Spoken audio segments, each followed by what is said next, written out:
We were one of 6 schools in Wilson County that were named as reward schools for last school year. And that puts us in the top 5% of students across the state of Tennessee. A reward school is determined by the State Department of Education, and it's based on how well your students perform on several areas on their end of course tests. Also taken into consideration is your graduation rate, chronic absenteeism, how subgroups of students perform. It's not just how do you do overall, but how are you meeting the needs of different subgroups in your building. We're super excited to be in such an elite group of excellent schools. Well, first of all, let me mention that you can be a reward school just for growth. You can be a reward school just for achievement. So to be a reward school in both of those categories is outstanding. And in a year like last year, I think it speaks to our teachers being intentional and focused in the classroom.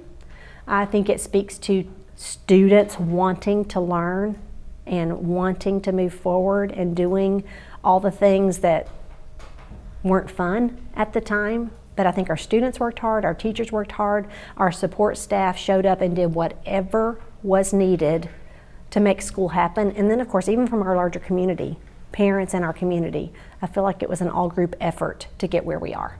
To say that I'm proud doesn't even sneak up on what I'm feeling.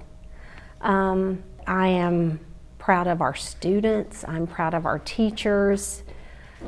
I love Mount Juliet High School. I believe in who we are, I believe in what we stand for, I believe in what we do, and I'm excited to make improvements this year so that we accomplish even more next year. Bear pride, Mount Juliet High. Hi everyone, I'm Brooke Holloway, Mount Juliet High School librarian and media specialist, and welcome to Tech Tuesday. I will be sharing with you some tips on how to get the best out of your Chromebook and also maybe some apps and online resources that you guys need to know about. So stay tuned. Tech Tuesday. Except on a Wednesday. My fault. Entirely my fault. Today's Tech Tuesday is all about how to check for updates and make sure that your Chromebook is running at peak performance. So the first thing we're going to do is learn how to clear out your history and your browsing data and your cookies. So there are a couple different ways that you can get to your history and be able to clear your browsing data. One way, as always, if you want to get to any of the settings on your computer, you can always click down in the menu where the battery symbol and the time and things are and go to the little settings gear. And that kind of brings you up to the whole settings menu of everything. But I think for clearing your history and browsing data, the fastest way to do it is to go to the 3 dots here and click History and History. Or it even tells you there's a shortcut just called Control H that'll bring you straight to the page with your Chrome history in it. And then from this page, there's a little simple button that just says Clear Browsing Data. If you click this icon, anytime you see this icon, if you haven't already figured this out, it will open up whatever content you're going to click on into a new tab instead of opening it right where you currently are. So if you wanted to leave this tab where you are and then open a new one, you can always click that little picture and it doesn't disturb your previous tab. Just a little random pro tip there. That one's free. Okay, so then this brings up a little pop-up window to clear your browsing data. Now there's 2 options. There's basic and advanced. Basic is basically what I always do. You can go into advanced and see like specific things that you can clear out. If you don't want to do every single thing, you can look at all the different things, but I just leave it on basic and I hit clear and then you're done. Why clear your browsing data, I hear you ask? What's the point, Ms. Holloway? Well, when you use a browser like Chrome to visit websites, it saves information from those websites onto your computer.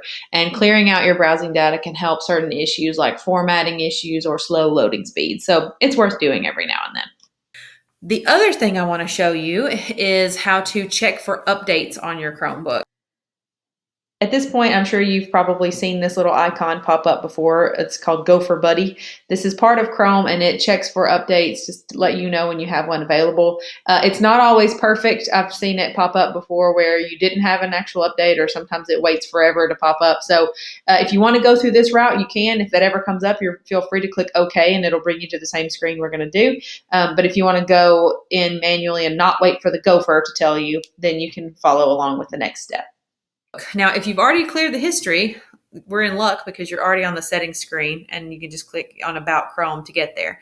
If you want to do this independently of clearing the browsing data, again, everything under settings is always available in this menu under the little settings gear.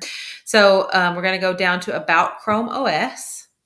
And then the first thing you see under About Chrome OS is Check for Updates. And you simply click the button. It's going to run a little check to see if you're up to date. And if you are up to date, it will let you know, and it'll tell you the version number there if you ever need to know that. If you're not up to date, it will automatically start downloading the update and installing it. And you don't have to leave this window open. It will just have a little progress bar. You can close this and go on about what you're doing. Eventually, there will be a little pop-up window that I will splice in another video to show you. So I just got a pop-up window that said I had an update available. And I can click right here to restart to update. It's going to restart your computer and you're going to be up to date. And that's going to help you run a little faster. That's it for this week's Tech Tuesday. Join us next week for more.